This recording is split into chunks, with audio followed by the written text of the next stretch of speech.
Hey everyone, and welcome to the second lesson in the Crypto from Scratch course. So by now, you know what the cryptocurrency is and the blockchain are. You most likely watched our practical guide, so you know how to technically buy your first coin. And so you open up an exchange and you see hundreds, if not thousands, of different coins. It's overwhelming. The news is hyping up one coin after another. And the one big question is in your head. Out of all of those, which is the serious project and what's a worthless coin that will going to lose me money? That's the exact question where we're going to answer today. The goal of this video is to give you a simple filtering system to help you think like an investor. We're not going to tell you what to buy, but we're going to learn how to make smart decisions. Today, we're going to break down three key aspects. How to do a basic analysis of any coin in 10 minutes without being an expert. Second, the safest investment strategies that exist for beginners. Third, how to understand the market and not give in to panic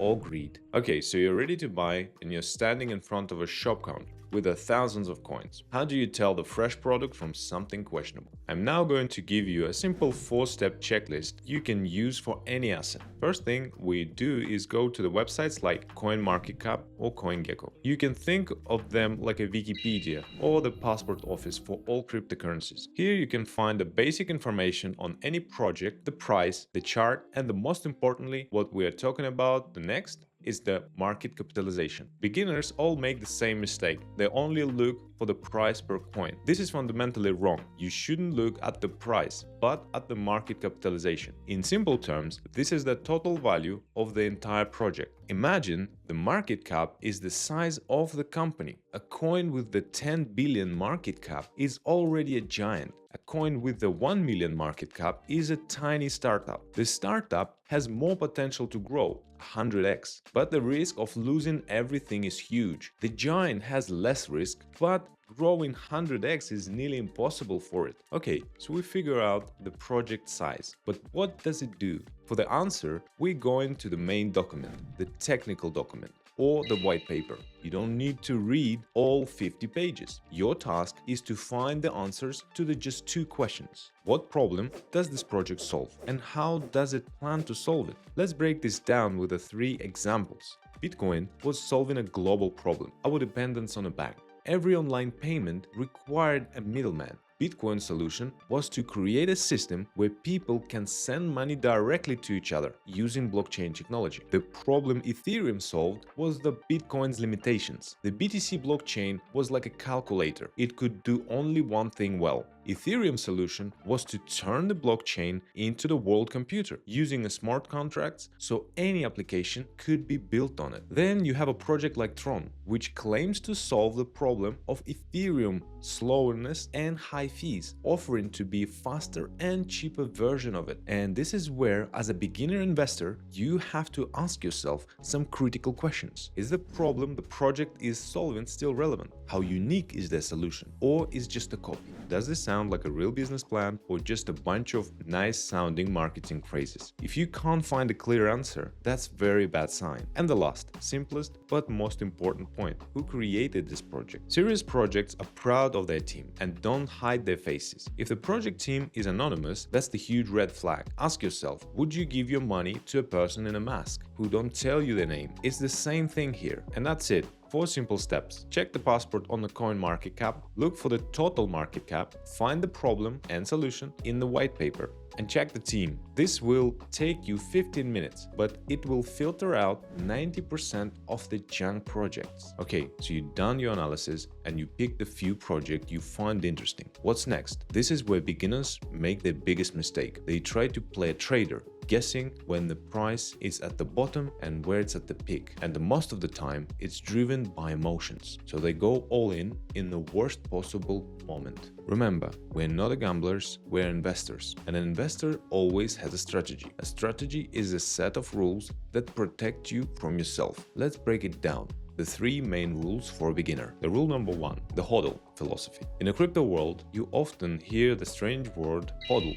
It originally started as a typo of the word hold, but it stuck and turned into the whole philosophy. Hold on for dear life. HODL is a long-term investment strategy. You buy an asset because you believe in its technology and its future over a 3, 5, or 10-year timeline. You don't sell it in a panic if it drops 20% in a week. It's like buying a plot of land in a promising neighborhood. You wait for years for area to develop, you don't sell it at the first rainfall. Rule number 2, the DCA method, dollar cost averaging. This is the simplest, most effective and common strategy for a beginner. It solves the main problem. When should I buy? Is it expensive or is cheap right now? With DCA, you don't have to care. The principle is simple. You decide to invest an amount you are comfortable with, let's say $50, on the same day every week or every month, regardless of the price. Today, your 50 might buy you only 0.001 of a coin. Next month, the price might drop. The same 50 will buy you 0.002 of the coin. The months after that, the price might rise and you will buy at 0.008 of the coin.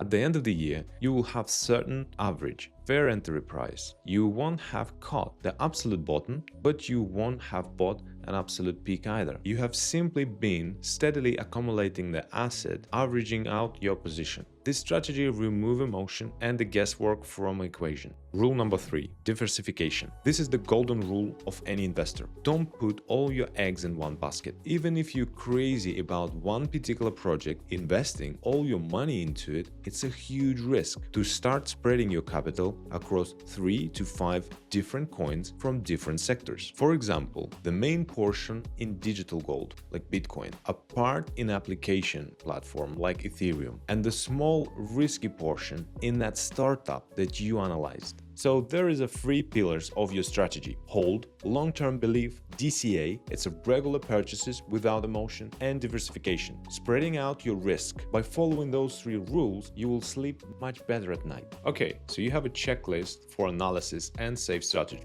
What could possibly go wrong? This answer is your own emotions. The crypto market is 20% math and 80% psychology. If you're not ready for the emotional roller coaster, you will make mistakes, even with the best plan. 2 market states, bulls and bears. You hear those 2 words, consistency. It's actually very simple. They're named after the way those animals attack. A bull attacks by thrusting their horns up. This is why bull market is the period of the growth and utopia. Prices are rising, everyone is talking about the profits, and it feels like it will last forever. Bear attacks by swooping their pawns down. That's why a bear market is the period of decline and fear. Prices are falling, the news is negative, and it feels like it's all over. Your 2 biggest enemies are FOMO and FUD. In each of those markets, different psychology trap is waiting for you. FOMO, fear of missing out.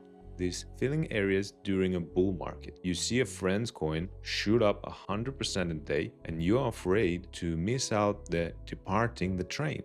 FOMO causing people to buy at absolute peak of the price right before the crash. FUD is fear, uncertainty, and doubt. This feeling dominates in a bear market. You see your portfolio shrinking, you read articles about the crash of crypto, and you start panic. FUD causes people to panic sell their assets for a loss and at very bottom. Simply put, those 2 feelings cause people to do exact opposite of what they should: buy high and sell low. And finally, the golden rule for the beginners. So how should you behave? For a beginner, there is a one simple rule that goes against your emotion. The best time to accumulate assets is when there is a fear in the market, a bear market. And the time to think about taking some profits is when there is euphoria in the market, a bull market. This is precisely why your DCA strategy, regular purchases, is the best shield against FOMO and FUD. It forces you to buy when it's scary and when it's exciting, taking emotions out of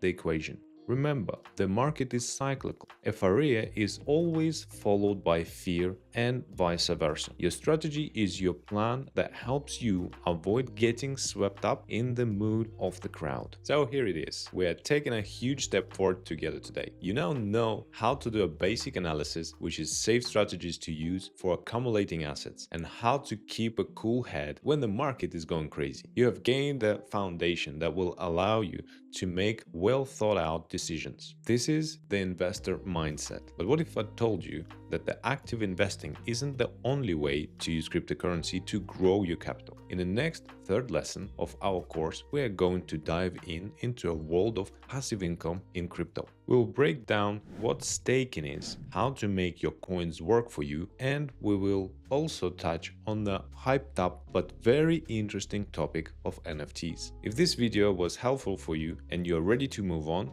to the more advanced topics, I'd be very grateful for your support with a like and a subscription to the channel. Thanks for watching, and I'll see you in the next lesson.